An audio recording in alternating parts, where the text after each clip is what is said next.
All right, welcome back to the Golfballing YouTube channel.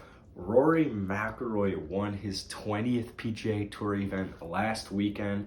We did a podcast, we recorded a podcast. There's been a bunch of articles coming out about Rory. The CJ Cup is getting absolutely shit on, and I think everyone's just doing Rory McIlroy dirty. Everyone's saying this was kind of like not necessarily a win with an asterisk, but like the next thing above that. So to me, Rory McIlroy, you have 24 of the top 30 players in the world in the field this week. Now, obviously the CJ Cup was not in Korea this year. It was in Las Vegas. Now, it was at a golf course. Keep in mind, only 3 holes were played over par.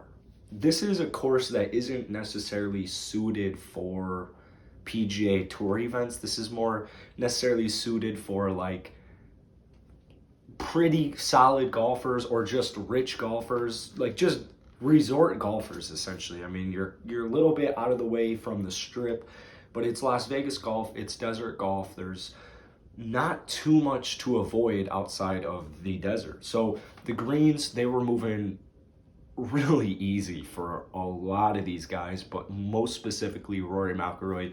He really won this tournament with his putter. He was obviously smacking the ball. I mean, he's brought his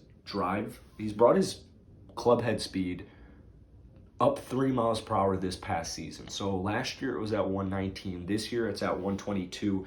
Now, he mentioned after his victory that he needed to come back to his own and his old ways. Like, he needed to stop trying to be somebody else and just get back to what he does best. And it looks like he finally, I don't know what took him so long to figure that out.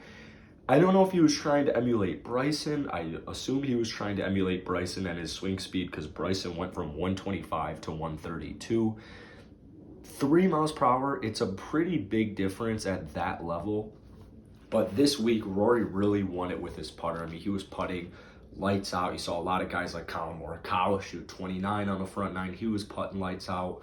It was a star-studded field. You had Collin Morikawa right behind him. You had Ricky Fowler tied for the lead heading into the back nine, and then he had some mistakes. So all in all, it was pretty fun.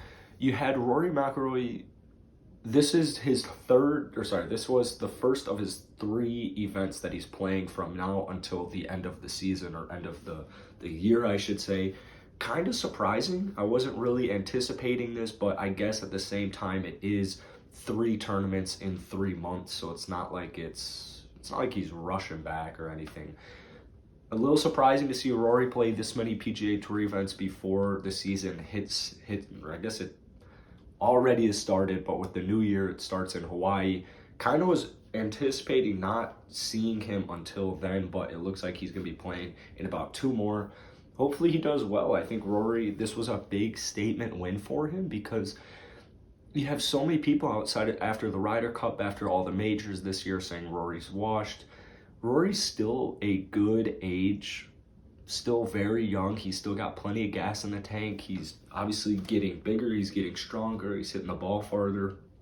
Once he gets those irons dialed in, he's going to be a force to be reckoned with. So early Masters pick, obviously I like it every single year, but you never know. It might be Rory's year.